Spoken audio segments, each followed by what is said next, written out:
Very official. Oh, hello. Oh, yes, we're very official on the Funny Mummies. Welcome to the Funny Mummies. I'm Hatty Ashdown, and today I'm on my own. Well, I'm not completely on my own. Gemma's not here. She's getting her hair done. We'll talk about that in a bit. It sort of relates to our topic, actually, of that you can't have it all, because it's just our loose topic today. But let's get on to my guest today, who's going to keep me company. My guest today is one of those comedians that once she hit the stand-up scene, mate, she just was running. Things moved very fast for her. From being a finalist for the very prestigious competition, So You Think You're Funny competition, then she got signed to a big agent, then she started supporting people like Romesh and Rob Beckett. And now, I mean, I believe she's still supporting Alan Carr. He needs that support, mate. He needs that support. But still, with all this, it wasn't enough. She decided to have a baby. She's had that baby. And now I think there might be another baby on the way. We'll find out in any second now. It's fellow Kent girl, Kelly Convey. Hello. Hello, my darling. Yeah, And, and B, I should say. okay. She was meant to be having a nap, and she woke up as we started. Of So, course. She wanted to get in on the action. I know. I think she was like, "Oh, mummy's doing something important. I better wake up." So she's going to be in on the action. She'll probably squeal a couple of times, and but yeah, she's good now. She's just That's turned fine. one, so she's hi. So she's Oh, hi on cue. Hi, B. hi. Bah. What else can you say? You say, what does doggies do? They go woof. Can you say woof? No, see, they don't perform on command. Oh, Rubbish. I wish she did. Learn her sleep. Could get her on Britain's Got Talent or something. One of us at least gets on the telly. Well, so I've just found out you're pregnant again. Six I months. am. Yeah, I am. Yeah. So yeah, she just turned one, and then the next one's due in January. So yeah, love. I just really love stress. Just really love to sort of get as much piled on as possible all in Yeah, one go. No, I mean, obviously she was planned, and this one, I mean, what we thought was that we'd want them close together, yeah, just because you can just get that. Especially for my career, I feel like it's always going to disturb it. So if we yes. have them close together, it's a period of disturbance. I don't know if that's a word. Disturbance. Let's make it up today. Disturbance. Disturbation. It's a period of disturbation for a few years, and plus instead of doing it, going back, having that break again, going back, having that break again. So it was always in the plan, but it certainly wasn't planned as such. Ah. Like we had her, and then I don't know about the maths, but it was it was one time. Have you felt a little bit like you're just constantly pregnant? You must feel a little I bit do, like that. yeah. I mean, I'm going into my third sober Christmas, and oh my God, it Oh, is. bless you. I'm like, we're doing it at home this year. I can't be around mine or his family with being sober, bored in the corner. We've got a really like heavy drinking family, so Yeah. to be sober again, oh no, mate, I'm sorry. They're not, they don't go, oh, go on, have one. It's all right. In my day, we'd have a couple. It's all right. Yeah, so they, I remember Bruce's grandpa, who's he's the sweetest, sweetest old man, and obviously they are from a different time. And when I was pregnant with B, we went down there and we popped in, and he said, "Oh, will you have a glass of wine?" I said, "Oh no, I'm pregnant." So no, he went, "Just a small one then." Glass of wine. So yeah, no, but they're yeah. So it's but they get like proper on it, and I just so I have to say that is I don't mind the pregnancy, I don't Mm, mind the babies, all of that that's stuff. lucky. Walk in the park. Yeah. I think it is. Oh, I miss my drink. Oh, I I love miss the that. drink. I I miss the love drink that. so much. Mine weren't as close as yours. Well, 3 years, so not close at all, really. But but they ended up being over Christmas. So I am with you. I did have 2 sober Christmases, but such a drag. but I had quite sickness as well, so it was like, okay, I feel sick and I can't drink. So yeah, and everyone's eating lovely food, and you're just like, ugh. You've not had the sickness then? No, I've been all right. Well, the first couple of months when we weren't telling everyone, I was super tired and a lot more this time than when I was with B. I'm feeling pretty just under the weather, not more than like pukey. And obviously not telling anyone, because we had our wedding. Oh, so, congratulations! Yes. Yeah. So it got put off 3 times because of the pandemic. Actually, because of wedding number 2, she was in place of wedding number 2, and so our wedding was coming up, and we wanted to announce it at the wedding. So I had to go through my wedding sober as well, but. I keep bringing it back to the drink. You can tell I want a glass of. It's only 10 in the morning. I couldn't get a drink at my own bloody wedding. But yeah, so I had a bit of like more just tiredness and sickness on that day, which was a bit of a shame. But then that subsided literally just after the wedding, and we went away on our honeymoon and that. So been quite lucky with the old sickness on both of them. With her, I didn't really have anything really. I just got quite like swollen. I got very swollen. Beautiful swollen feet. Oh, and face. Yeah, looking back at the photos, I was like, my God. Feet, I couldn't get them even in flip-flops by the end. I was so swollen. It was through a heat wave. When I was like literally on my due date, it was a heat wave. She was 2 weeks late, and for those 2 weeks it was boiling, and I didn't know if my waters had gone or it was just a sweaty goose. I'm pretty sure they've got. When they went, I was like, okay, that's what waters are. The whole time I was like, I'm wet, babe, I'm wet. And I was like, no, just really sweaty. So I sometimes have these little icebreakers, but as you can, we don't really need them with you, but I'm going to give you a couple anyway. It's just sometimes to refocus us, because we're, you know what it's like as a mum, you don't get to finish any conversations anymore. You sort of start about 3 different conversations. So okay, so let's go. Just don't think about your answers too much. Just best advice you've ever had for parenting? Breathe. Love it. Well, that applies definitely in birth, doesn't it? And just every day. All along, just the whole way, just breathe. I think. To breathe. Worst advice? Worst advice. I probably I would say that this something that does my head in is the constant algorithm on Instagram where I'm getting videos of like the mum advice, and it's like, if your child is struggling with a toy, don't intervene. And you're like, oh my God, like what did anyone raise a child before Instagram videos would us how to do it? So those Instagram videos where they're like telling you to do like all the ridiculous things are really annoying. But direct advice, oh God, I think I just ignore it all. That's great though. No, that's good. That means no one dared give you any advice. They're like, they look at you, they're like, Kelly does not need any advice. But like the old women on the bus, they feel like they know best, don't they? Sometimes, and they'll they do. They come up to you. They'll talk to the baby, and they'll talk to B directly and go, "You must be so cold." So you're trying to tell me I ain't got enough clothes on my baby or something?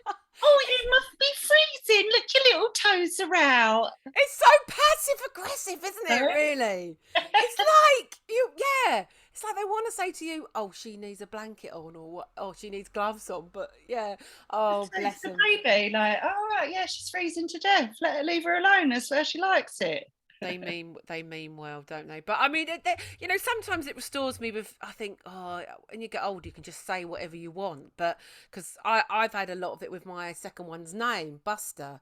And I had an old lady in the nail parlour, like you do, sitting there getting your nails done. And I said his name was Buster, and she went, oh, he's not. She went, oh, poor little thing. No way. I think Buster's a brilliant name. Oh yeah, so obviously I don't care what she thinks, but I'm like, it was like I wasn't there, like I was a video. I was like, I am here. You don't count, do you? You're just an effigy. You're just something that's bringing the child around. Then I think, oh well, great. When I'm older, I can say what I like. Leggings or jeans? Oh, at the moment, leggings. It's leggings, and it's leggings all the way. I can't get in the bloody jeans at the moment, so it's leggings. Oh yeah, of course. 6 months pregnant. You don't have those maternity jeans with the like extra bit. Oh yeah, I do. I've got them now. Because I like it with her. It was in the summer, so I just wore like the big like momos. Like whereas now I've got to wrap up a bit, and I was wearing my jeans but tying it up with a hairband. And then too uncomfortable. Now what I've got is like jeggings, which are constantly folded. You know, the one with the big bump bit. Yeah. Constantly pulling them up, like it's just constantly like just rearranging myself. So yeah, I would much prefer leggings at the moment. Jeans usually. Okay, you have, this is sort of relates to kind of what we're going to talk about today. You have a last minute TV job and there's no one to have the kids except another parent you've only met at the gates. I know you're not the school gates yet, but let's just pretend, or at nursery, or pay an agency you've never met before. So somebody from an agency you've never met before. I'd go with the mum if she doesn't mind. Does she know about this? Do I just leave it on the door? Yeah, it's a hypothetical, obviously. Yeah, I guess the situation is that you've said, I've got this job, and she said, I'll have her, but you've only really spoke to her a couple of times. Yeah, if she's got a child at the same school as mine, then I can always hunt her down if she does anything. Yeah, I'd go with the child. Agency. Don't know why I don't trust the agency. Have you gone down that road with agencies and? We were trying to look into nursery, so we're really struggling with a nursery. What I didn't realise is that you are meant to register with the nursery when you're 15 years old yourself. Yeah. I was speaking to him up because, long story short, we haven't lived where we're meant to be living for a year because our house is being done up. So we've lived at my dad's since she was born. So I haven't lived where we should live.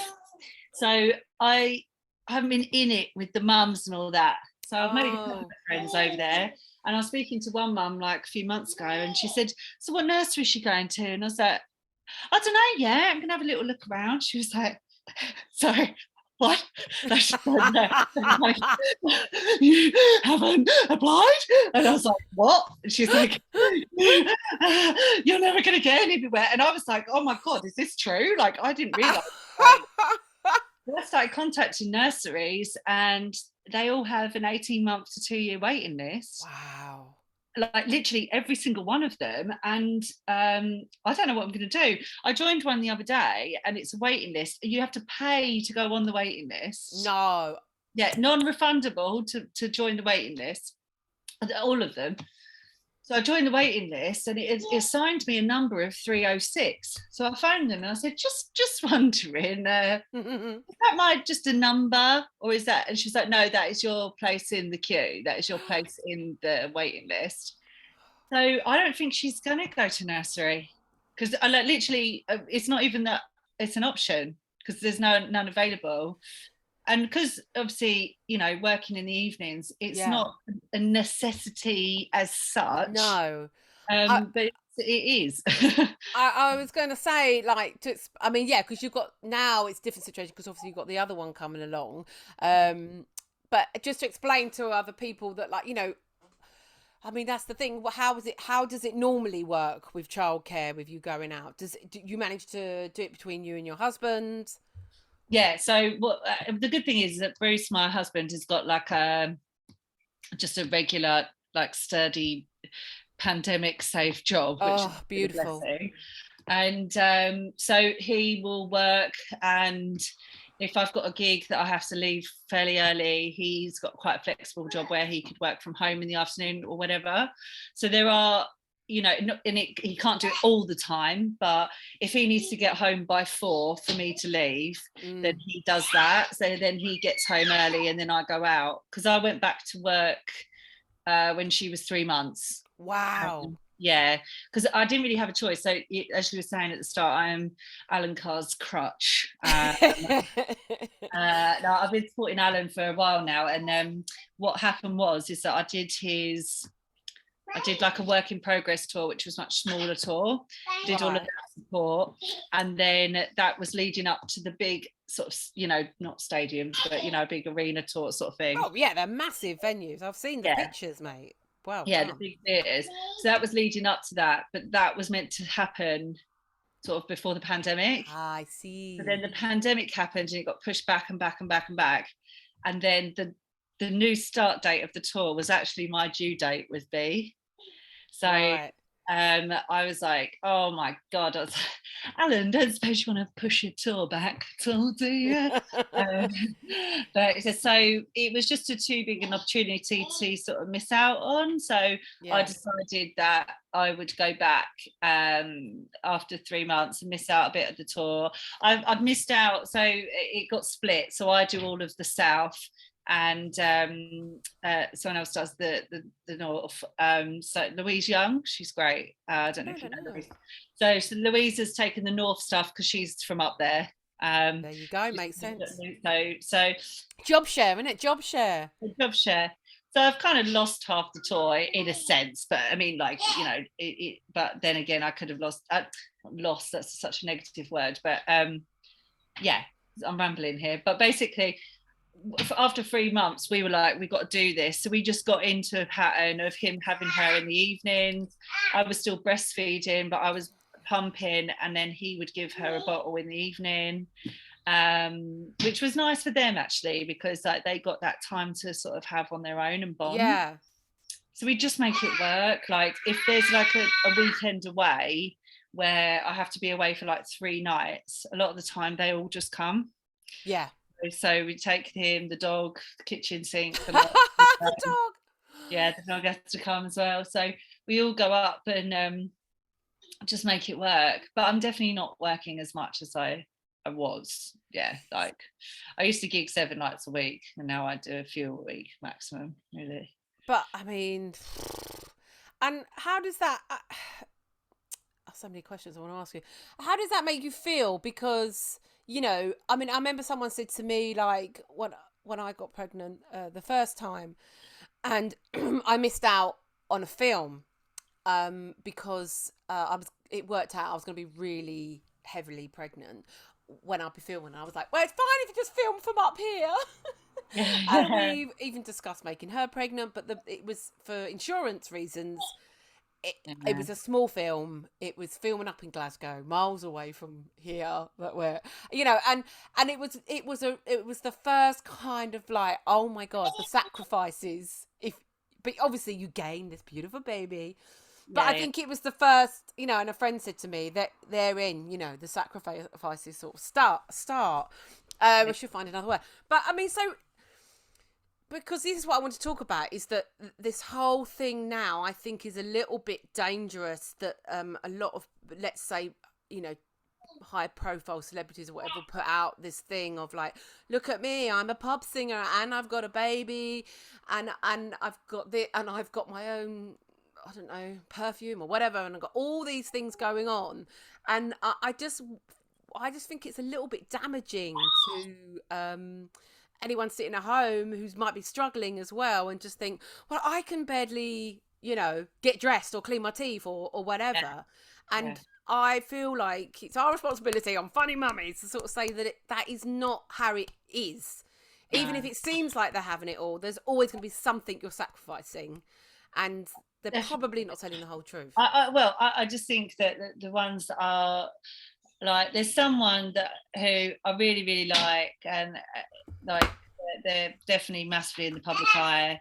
They talk about their routine, like they're constantly working out, they're fit as anything, like they're constantly doing, sorry, my dog is snoring his head off in the background if you can hear that. So like you know, they're doing like different, here's my collab with this, here's my that and that, and you know, they're presenting this and they're presenting that and blah blah blah blah. Then they're constantly on the go, and then like they will say, oh, you know, I was out last night, and I'm like, you've literally just had a baby, and I'm, how do you do all of these things? And and fair play, like that's brilliant, but they're also earning enough money to have the childcare that and the PAs, someone's organising that all for you. Yeah.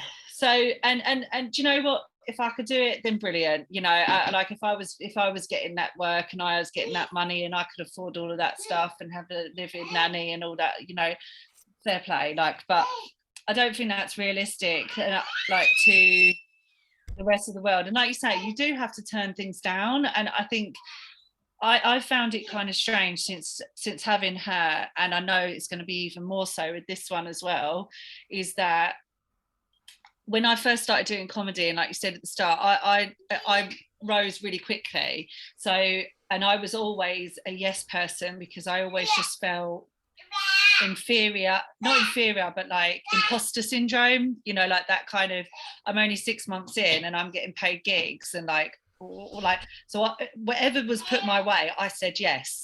So I would do minimum 7 gigs a week, sometimes 2 a night. You know, I'd be there like, yeah, whatever you want from me, I am here, this is me. And now, since having her, I'm saying probably no more than I say yes. And that's a really alien place for me to be in, because the whole of my career has never been that. It's always been yes to whatever you want me to do and whatever is available. So that's a kind of weird thing for me to be like, nah, I can't go to Liverpool next week. Like, I just can't. Yeah, you that's know? really interesting. Yeah. Yeah. So it's a kind of uncomfortable feeling of people my age, and I don't feel like they do feel like this, but I feel like it, is that they don't feel like I'm necessarily as committed as I was, which I am. Yeah.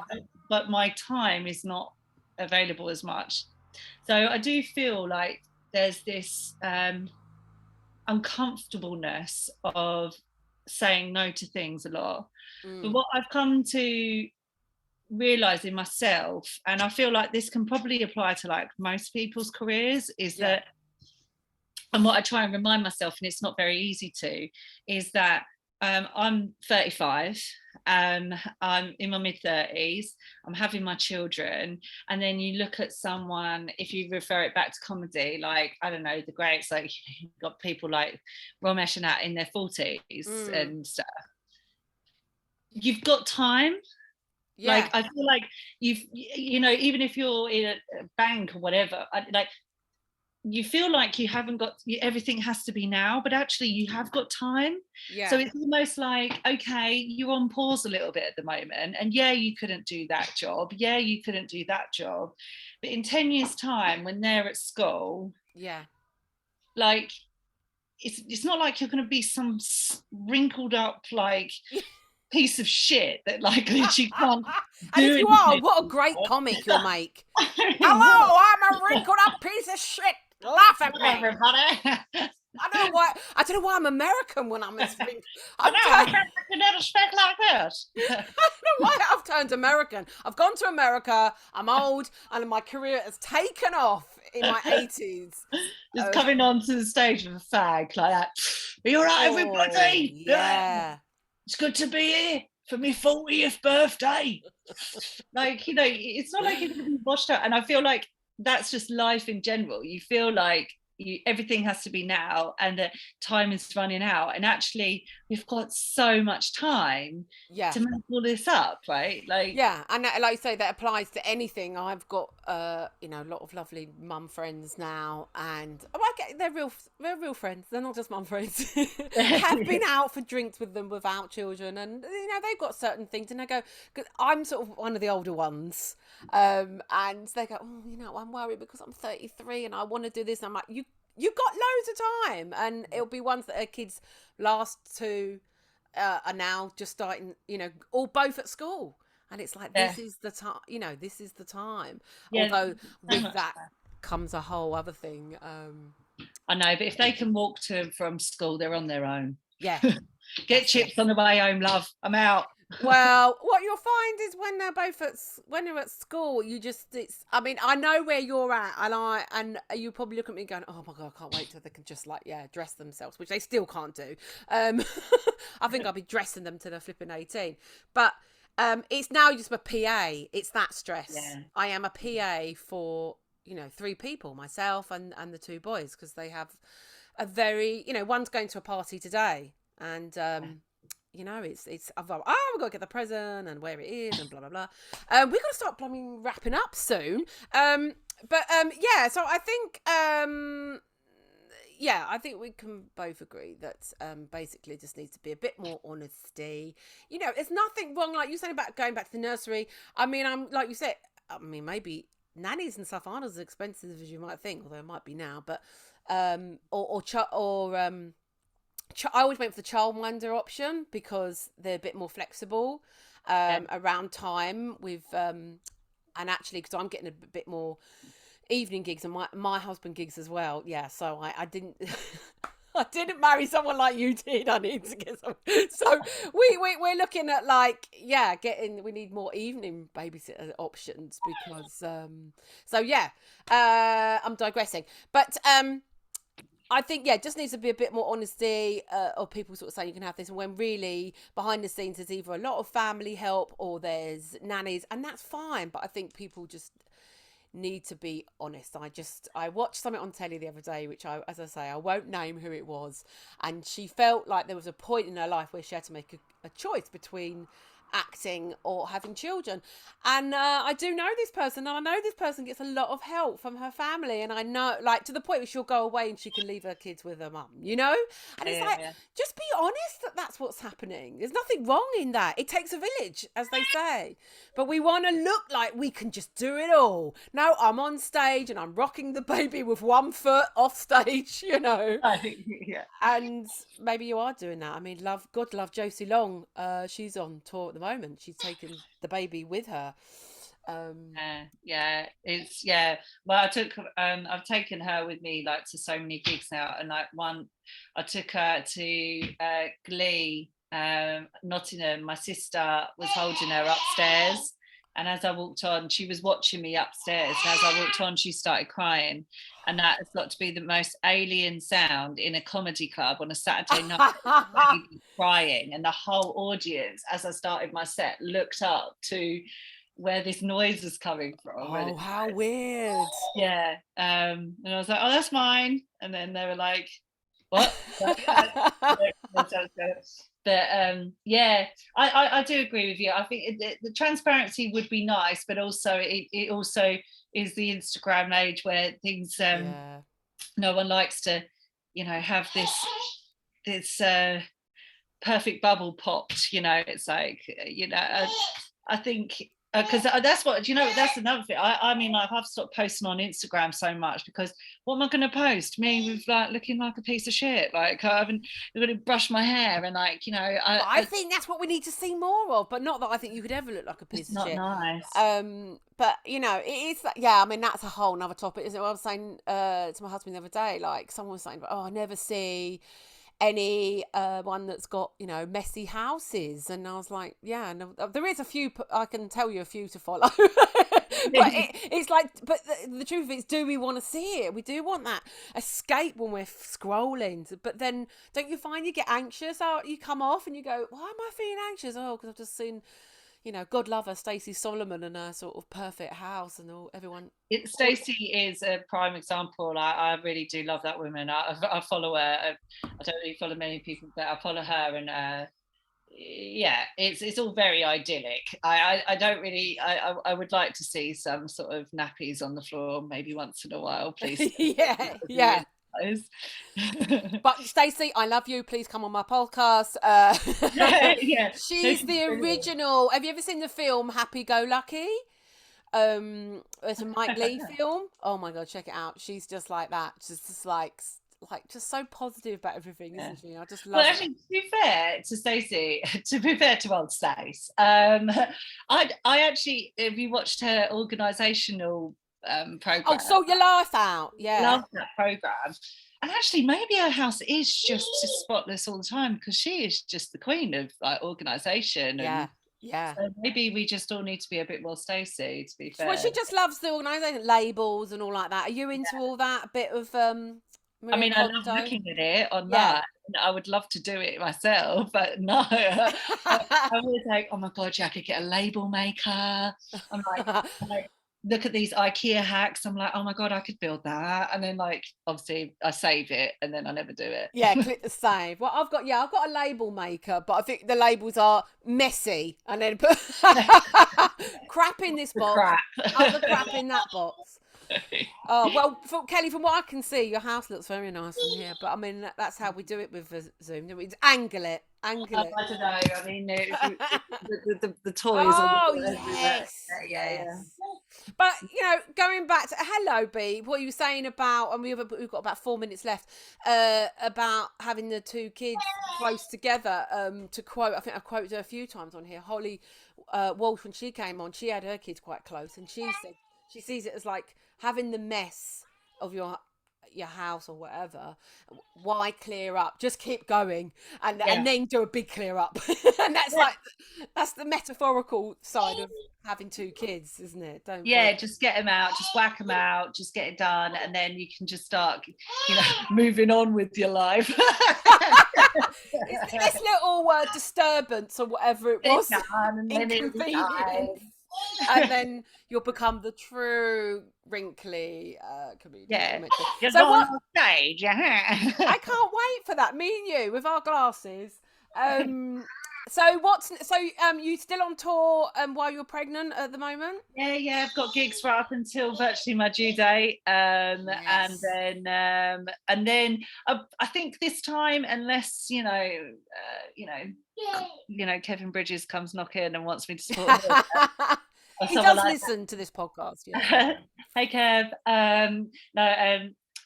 If there's an opportunity, I'm never going to turn it down. But I think that with two, maybe a little bit more than 3 months this time. Yeah.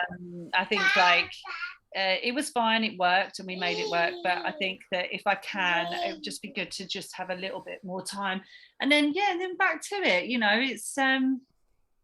It's what I do, it's what I love, and I've got to make it work. It's just a little bit slower. The momentum is going to be slower for a couple of years, I think, and there's no reason why that can't pick up again. But I just be honest with myself that it's never going to be me running around. Like Joanne McNally, she's like a great friend of mine, and I love her. Like, she's had this meteoric success virtually overnight, and she has barely been home for years.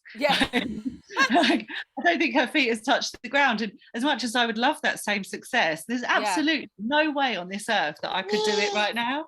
So I mean, I can't even do a podcast without climbing all over me. So you said there is no rush, and I think just enjoy this next baby, because I tried to say that to myself with the second one, and not because I think the first one I did feel this rush to go out and prove. We have this voice in us, you sort of think I've got to prove something, and I tried to really not listen and just stay at home and have the baby laid on me. I'm tits out, I wasn't even breastfeeding, just out. Well, thank you so much, Kelly and B. You've been the perfect. She's been the perfect PA, hasn't she? She has. A good girl. A good girl. So if people want to see you and come and see you, just follow you on Instagram or Kelly_Convey. I'm on Insta. Very rarely on Twitter, but I'm on there, and Facebook, and your website. All that jazz. Kelly Convey, you'll find me. I'll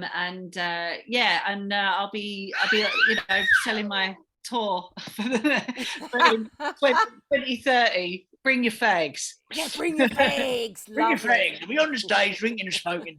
Bring back cigarettes. Stop this vaping. We want vintage fags. Yeah, I'll be up there moaning about my wife not cooking me dinner. Yeah. Thank you. Thank you. Bye.